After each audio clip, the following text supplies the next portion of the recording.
Vamos lá. Semana 3, terceiro ano. Então, o eixo temático aqui é o mundo contemporâneo, república e modernidade, cidadania e democracia, de 1930 aos dias atuais. Nossa, isso aí eu ia falar para você, mais de 70 anos de história. Então, Hum, vamos lá. Não, dá 90 anos de história. Conflitos do mundo contemporâneo e o período entre guerras. Então, a gente vai estudar essa parte aqui, ó. Período entre guerras. A habilidade de mostrar o impacto da crise de 1929 na economia brasileira e mundial. Essa crise de 29, eu vou explicar no texto lá, mas foi o seguinte: acabou a Primeira Guerra, a Europa ficou tudo fodida, toda detonada. Daí os Estados Unidos começou a emprestar dinheiro para os caras, para reconstruir tudo. Daí o que aconteceu? A guerra terminou em 1918. Depois de 10 anos, a Europa já estava se reerguendo, já tinha indústria de novo, já tinha as coisas, e os Estados Unidos estava produzindo coisa pra cacete, por exemplo, comida, roupa, essas coisas, exportava tudo para a Europa. Então os caras dos Estados Unidos estavam tudo enchendo o rabo de ganhar dinheiro. Daí os caras enchendo o rabo de ganhar dinheiro, carrão, tal, gasolina barata, que sei lá o quê, comprando casa, investindo na bolsa tal. Daí chegou 1929. O que aconteceu? A Europa não estava mais comprando aquele tanto de produto dos Estados Unidos mais. E o pessoal produzindo cada vez mais. Então o que acontece? É a mesma coisa que você abrir uma fábrica, daí você fabrica, sei lá, caneta. Só que você começa a fabricar tanta caneta, mas tanta caneta que não tem gente para comprar. O que acontece com o preço da caneta? vai cair. Afunda. Daí, às vezes, você não consegue nem.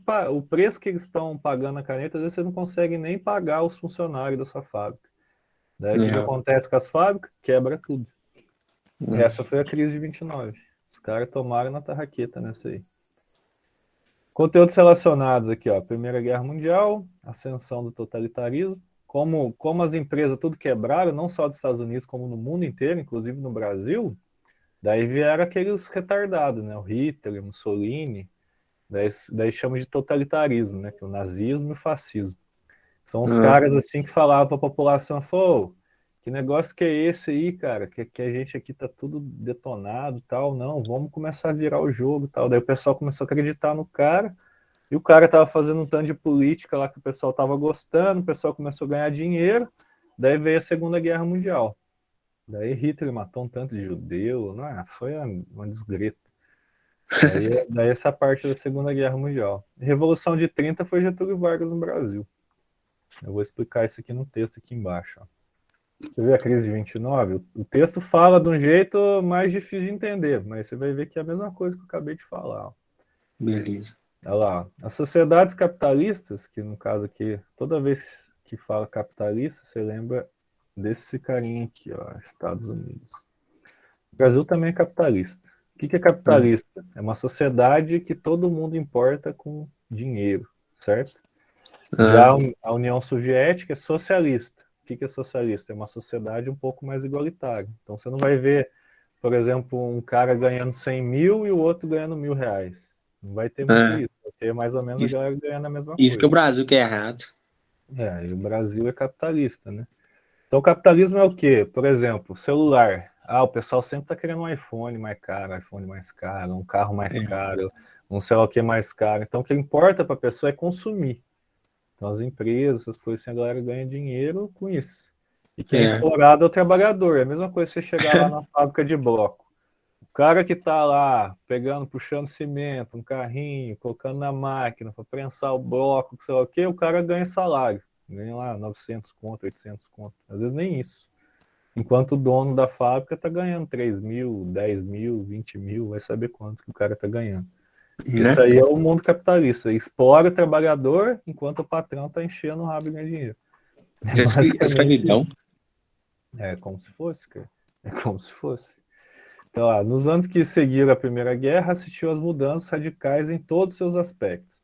Aqueles que sobreviveram ao morticínio, que é a galera que morreu, né? E a dureza da guerra, tinham uma necessidade de compensação e de recuperação e superação dos anos perdidos. Nas cidades da Europa e nos Estados Unidos, tornou-se urgente a busca pelo prazer, em uma atitude hedonista e de despreocupado em relação aos artigos e valores morais burgueses. Surgiram vários clubes noturnos onde se dançava até a alta madrugada, ao som de orquestra. Aí, ó, como se fosse o funkão hoje, estralando. Ó, a galera não tá nem aí, tá lá rasgando dinheiro. A moda estadunidense a tudo invade. Os conjuntos de jazz estavam por toda parte. Dançava-se foxtrot, blues e uma verdadeira explosão despreocupada e alegria, né? Só com alegria. Então, o que acontece? Os caras estavam rachando de ganhar dinheiro e estavam pouco se ferrando, entendeu? Tava gastando a nota mesmo. Comprando tudo. Esse contentamento superficial impedia que a maioria das pessoas levasse em conta o golpe que a guerra havia imposto à hegemonia do mundo e as possíveis consequências desse fato. Entretanto, nesse período não surgiu nenhuma solução para a instabilidade econômica do Ocidente, dependente do capital estadunidense. Essa euforia antecedeu a nova depressão econômica ruína. Então, o que acontece? A galera estava chorando de gastar dinheiro, estava dançando lá, enchendo o cu de cachaça. Daí o que acontece? As empresas tudo começaram a quebrar, e as economias do mundo todas estavam voltadas para os Estados Unidos. Então, os Estados Unidos quebrou, ferrou todo mundo. É a mesma coisa você pensar o seguinte: hoje em dia o Brasil é totalmente dependente, um exemplo, dos Estados Unidos e da China. Por quê? Porque são os países que mais consomem as coisas que a gente produz. Então, por exemplo, café, a carne de vaca, frango, essas coisas, é tudo exportado no Brasil. Soja, milho, essas coisas. Daí o que acontece? Se a China ou os Estados Unidos quebrar, eles não vão comprar mais tanta carne, tanta coisa, porque o pessoal de lá vai quebrar também. Então, o churrasquinho final de semana já não vai ter mais, aquela cachaçada também não vai ter mais. Então, eles vão dar uma enxugada de exportação. Daí o Brasil se ferra, né? Nessa ele ferra também. Então, por isso que a Bolsa de Nova York de 1929 afetou o Brasil também, porque o Brasil exportava muito café. Daí os Estados Unidos acabou de comprar, tipo assim, ó, a gente não vai comprar mais tanto café de vocês. Vou mostrar para você o que aconteceu no Brasil aqui em foto, quer ver? Imã de café. Cara, no Brasil, para baixar o preço, o governo comprou dos fazendeiros o café a preço mais baixo, né? Olha o que o Brasil fez com o café, ó. Queimou tudo. Tacou fogo, filho. Olha lá, ó. Olha o tanto de café. Olha o desperdício. Tonelada de café, cara. Tonelada, para aumentar o preço. Porque tinha tanto café, mas os caras estavam produzindo tanto café, rachando de ganhar dinheiro. Daí, quando viu, o preço despencou, os fazendeiros tudo faliram. Daí, o Brasil, para não ferrar tudo, comprou parte desse café, né? Para tentar aumentar um pouco o preço e tacou fogo em tudo. Olha lá. Queimou, foi tudo. Tacou fogo, ó. Tacou fogo. Eles paravam os trens assim no meio, olha lá o cara com o maçarico aqui, ó. Pra tacar fogo no café, ó. Juntava todo mundo, tacava fogo para ver se o preço aumentava. Então eles queimaram o café para ver se o preço aumentava. E olha, eu vou mostrar para você quanto que tá a saca de café, quer ver? Mas aumentou mesmo? Aí aumentou um pouco, só que não salvou todo mundo, né? Não salvou, a galera ficou tudo ferrado. Olha o preço da saca de café hoje. Ó, R$ 1.100, 60 quilos de café. Tá vendo que o café é um negócio valorizado? Porque Demais. o mundo inteiro consome. Por isso que hoje, aqui na minha região, tem pé de café, nossa, cara, tem pé de café a perder de vista, cara. E hoje em dia a galera tá produzindo aqueles café especial, que é mais caro ainda, e estão exportando. Daí o preço, ó, R$1.100 na saca. R$1.100 na saca de 60 quilos. Se você for ver no supermercado quanto custa um café também, eu não sei quanto custa. 500 gramas. Depende de qual. Mas vamos ver qual que é o preço médio. Aqui, ó. Olha lá, R$11, ó. Da Três Corações. R$13. Tá vendo? Aqui, ó, R$14. Então tá caro. O café não tá barato. O café... E o óleo, então? O óleo também. Mais caro. Até acho que ano passado o óleo custava um litro desse aqui, ó, óleo de soja, custava uns R$4 no máximo. Olha o preço que ele tá. R$7,32. Subiu bastante. Subiu. Por que subiu? Porque o que acontece é o seguinte, como o dólar está muito alto, olha quanto que está o dólar. Como o dólar está muito alto, o que acontece? Está 5,21. O que eles fazem? Os fazendeiros que plantam soja, eles preferem exportar a soja do que vender aqui no Brasil. Então, como o dólar está muito Ganhar alto, mais. vamos colocar ali que o óleo nosso custe US$ 1,50. Daí o que os fazendeiros fazem? Eles vendem para fora, porque o dólar a tendência está aumentando, né? Então eles É, preferem vender para fora em dólar do que vender aqui no Brasil. Daí exporta mais do que a carne. A carne é outro exemplo. Olha a carne do jeito que está cara. Antigamente você comprava 1 quilo de picanha por 40 conto. Hoje 1 quilo de picanha está passando 60. ele tá quase R$ 90. Então, churrasco é só linguiça e frango, filho. Olha lá. Olha lá, Tá olha lá que osso. ele disse do da cara. Tá ficando caro. Por quê? É reflexo de tudo isso, entendeu? A gente é dependente de exportação. Então, quanto mais carne você começa a jogar para fora, vai sobrar pouca carne para vender aqui. E a carne que é vendida aqui, normalmente eles cotam em dólar. O combustível é a mesma coisa. O litro de É, tudo gasolina está caro. quase 7 conto. É, ué. Aí em Ouro Preto deve estar 10 pau, né? Porque aqui na minha cidade acho que tá. Acho que Não, tá Ouro Preto, não, tá, aqui 5,80. tá em Mariana também, tá quase 7. Então, aqui tá 5,80 para você ter ideia. Aí, ó, tô aqui mesmo, Aqui na tá minha 7 reais. cidade. Ué, porque aqui eu tô perto de São Paulo. A minha cidade faz divisa com o estado de São Paulo. O estado de São Paulo é mais barato. A refinaria é mais barata. Agora em Belo Horizonte é caríssimo, porque a refinaria é de lá, né? É É, bem caro. Olha lá. A primeira G1 de Nova York, em meados de setembro de 1929, os especuladores da Bolsa de Nova York começaram a vender seus títulos. O mercado parou de subir e por algum tempo flutuou. Sempre que isso acontecia, o Banco Central estadunidense intervinha e comprava as ações, estabilizando temporariamente o mercado. Isso aqui você tem que entender bastante de bolsa de valores. Eu vou ver se eu dou uma aula para vocês sobre isso. É até bom que daí vocês vão saber investir o dinheiro que vocês juntarem também, para vocês não guardar debaixo do colchão. É mais fácil jogar grana em outros investimentos que são seguros. Lá em 24 de outubro de 1929, a Bolsa de Nova York não encontrou compradores para quase 70 milhões de títulos de diversas companhias, o que provocou uma espetacular baixa de preço. Os grandes bancos agiram mais uma vez, comprando as ações a preços mais altos do que os do pregão. O pregão é a negociação das ações, né? Mas essa medida não salvou os pequenos investidores. 5 dias depois, de 29 de outubro de 1929, terça-feira negra que eles chamam, não foi possível evitar o desastre da Bolsa, que arrastou os grandes investidores e empresas à falência. Cerca de 16,4 milhões de ações foram submetidas a postos à venda. O excesso de oferta e a falta de compradores fizeram com que os preços dessas ações caíssem cerca de 80%. É a mesma coisa, você tem uma empresa aí valendo 1 milhão, daí no outro dia ela está valendo 200 mil. é A foda. grana que você perdeu. Esse negócio de bolsa, o que acontece? Vamos lá, você tem uma empresa de bloco, você fabrica bloco. Daí a empresa está crescendo, você está ganhando dinheiro pra caramba. Você fala, vou colocar a minha empresa na bolsa de valores. Como você é o dono da empresa, você separa a sua empresa, sei lá, vale R$ 1.000 a sua empresa. Daí você separa ela em 1.000 partes. Então cada ação dela vai valer R$ 1. Daí o que você faz?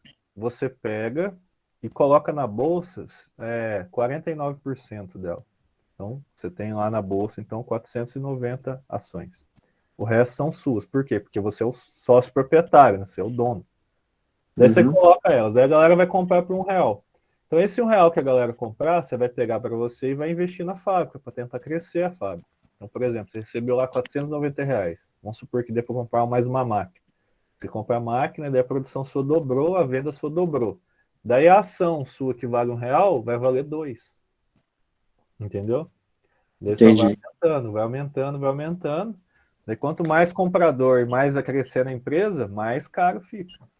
Mais caro fica. Tanto é que as empresas hoje que valem mais dinheiro é a Apple, o Facebook, é o Google, são essas empresas gigantes.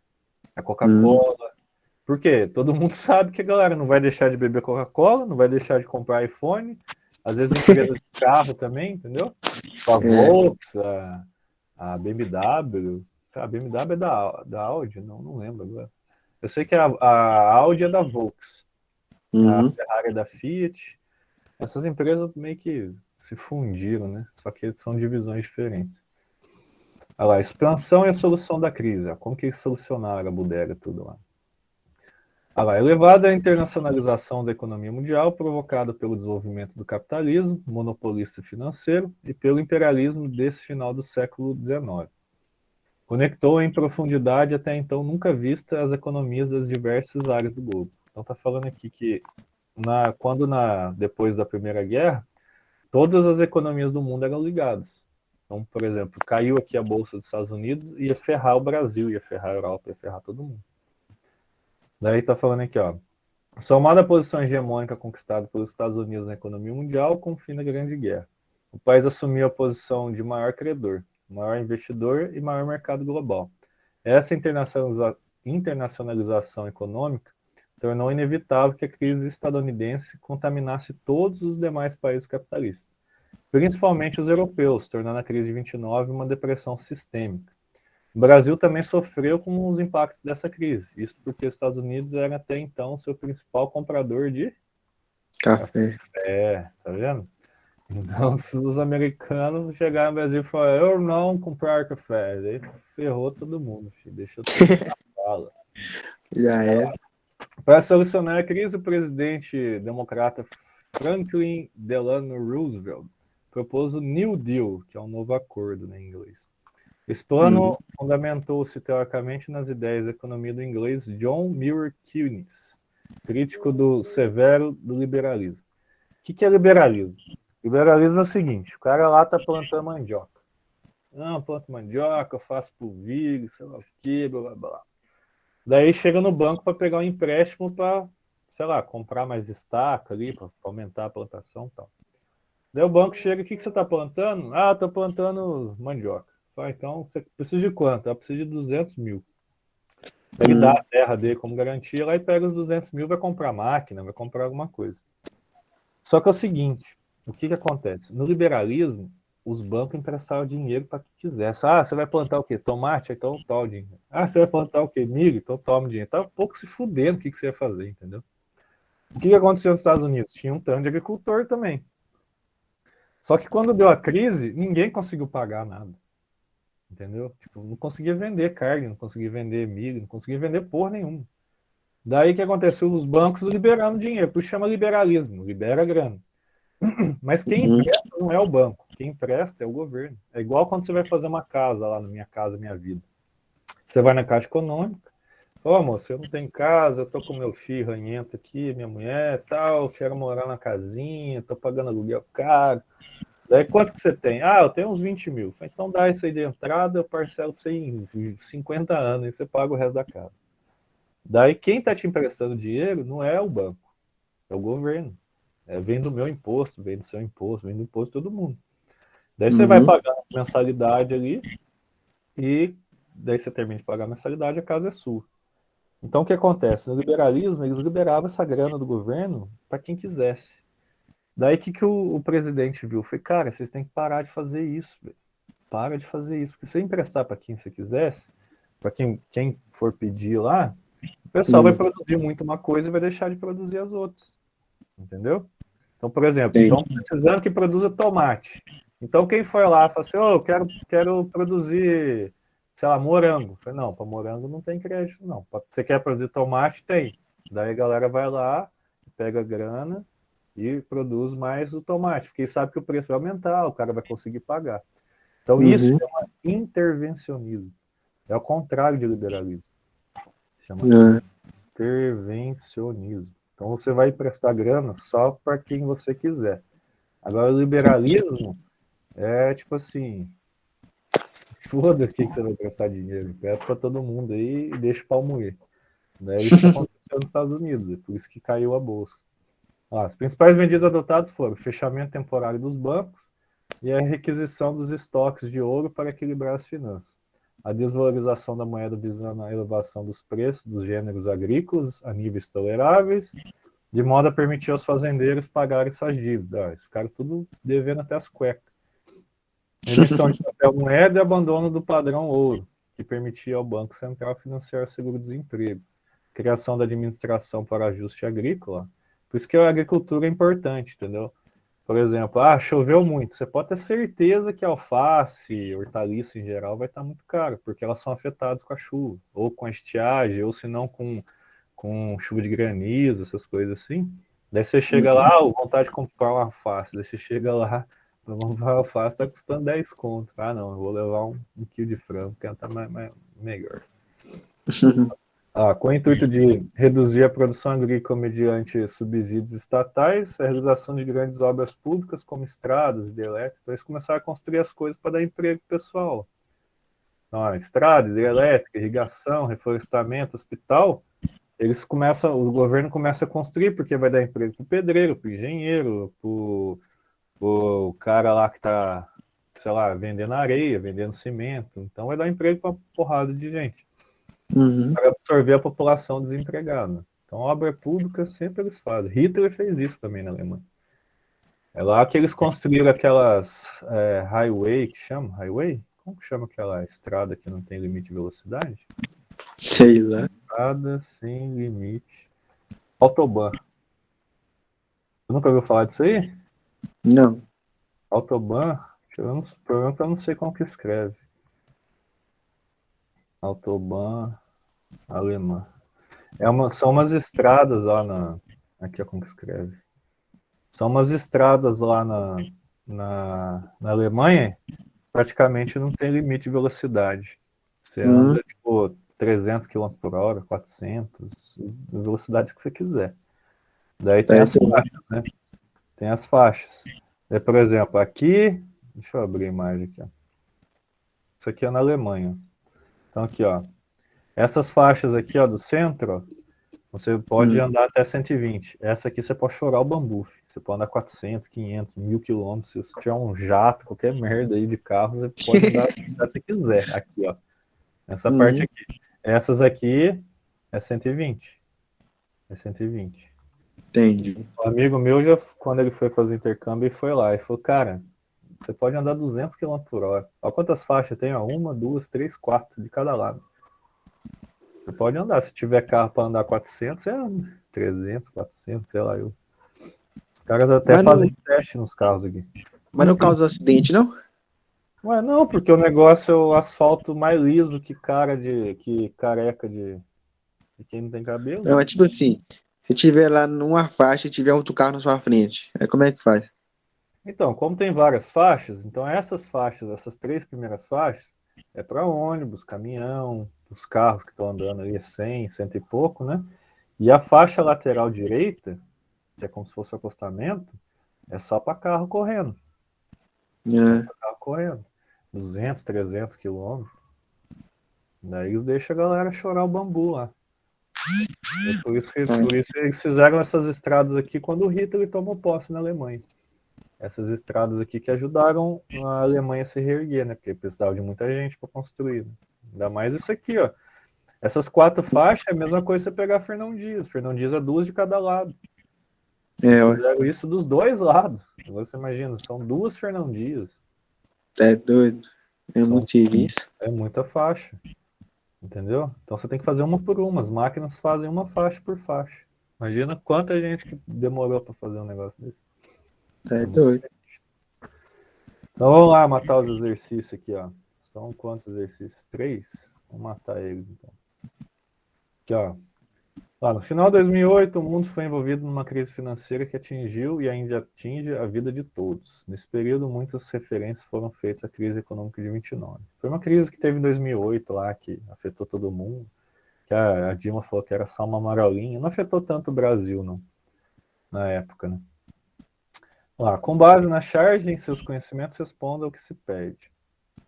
Qual a principal diferença de comportamento entre os empresários de 29 e os de 2008 expressas na charge anterior? Identifique uma semelhança e uma diferença entre as duas. Então aqui, ó, aqui a imagem está ruim. Aqui é o próprio dono da empresa, ou dono do banco, pulando da janela. Aqui é o dono da empresa, dono do banco, jogando os funcionários fora. Diferença? Daí não precisa nem explicar muito, né? Vou colocar aqui, ó. Quer ver, ó? Vou colocar assim, ó. Na crise de 1929, os próprios empresários falidos cometeram suicídio. Mas não foram muitos, né? Nos Estados Unidos. Enquanto na crise de 2008, eles demitiram os funcionários para ajustar as finanças. Então, qual é a resposta curta? Dá para escrever muito mais coisa. Então, aqui na crise de 29, os próprios empresários que tiraram a vida, que quebraram, né? Enquanto na crise de 2008, os empresários ficaram um pouco mais endividados, só que daí eles demitiram a porrada de funcionário. Já era. Aqui na minha cidade mesmo, demitiram porrada. Tem uma fábrica aqui, a mesma fábrica que tinha em Itabirita, Delphi, que fabrica chicote de carro. Tinha 8 mil empregados, eles demitiram tipo 4 mil. E a cidade minha tem 20 mil habitantes só. Imagina o impacto que não deu na cidade. A cidade ficou quebrada. É osso. Outra lá. Desde a Primeira Grande Guerra, o capitalismo concorrencial dava sinais de esgotamento. A crise de 29, porém, constituiu um divisor de águas no que diz respeito à mudança na atuação do Estado na economia. A presente explica a principal mudança verificada na atuação do Estado na economia. Aquele negócio que eu falei para você de liberal e intervencionista. Vou colocar aqui, ó. As economias eram liberais, ou seja, emprestavam dinheiro aos empresários e agricultores sem restrição, ocasionando uma crise de superprodução. Enquanto hoje, vemos que o mercado sofre maior intervenção do Estado.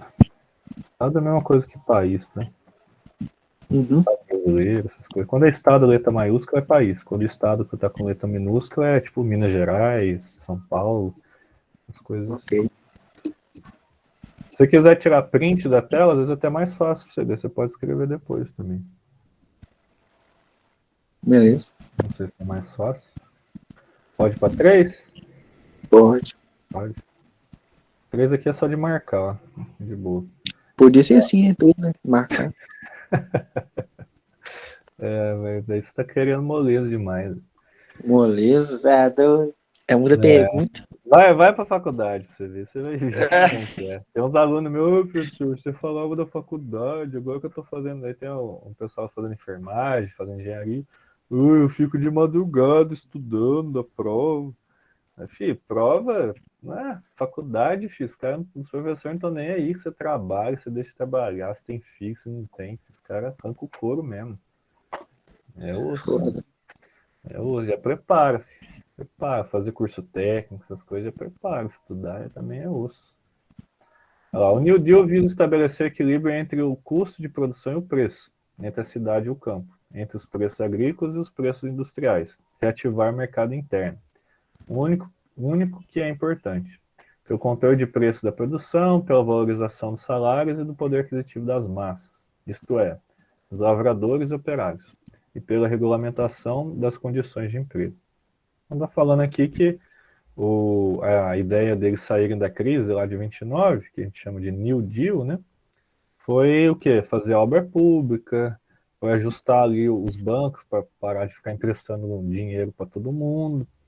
Então, o que acontece? Os bancos começaram a pagar as dívidas, o pessoal começou a ter emprego de novo com as obras, daí começou o salário a aumentar, os preços começaram a ficar certinho para os agricultores tirar um lucrinho e tal. Então, começou a estabilizar. Tendo como referência os condicionantes históricos da entreguerra, né, do entreguerra, as medidas governamentais descritas objetivavam flexibilizar as regras do mercado financeiro, fortalecer o sistema de tributação regressiva, Introduzir os dispositivos de contenção creditícia, de crédito, né? Racionalizar os custos da automação industrial mediante negociação sindical, recompor os mecanismos de acumulação econômica por meio de intervenção estatal. É aqui que eu falei para você. O governo começou a interferir, ó, a intervenção. Ó, tá vendo a palavrinha mágica aqui, ó? Aqui que tá certo, ó. Essa aqui, ó. Recompor os mecanismos de acumulação econômica por meio da intervenção estatal. Agora vamos ver se eu acertei, porque eu não tenho resposta. Eu falei para você, ó, que dá para pesquisar na internet, ó, quando vocês não sabem. Ó. Eu copiei a pergunta lá, ó, eu copiei e coloquei aqui, tá vendo? Uhum. O Google. Daí já saiu aqui, ó, para mim, ó, questão 2, ó. A mesma pergunta, tá vendo? Daí aqui eu consigo ver a resposta.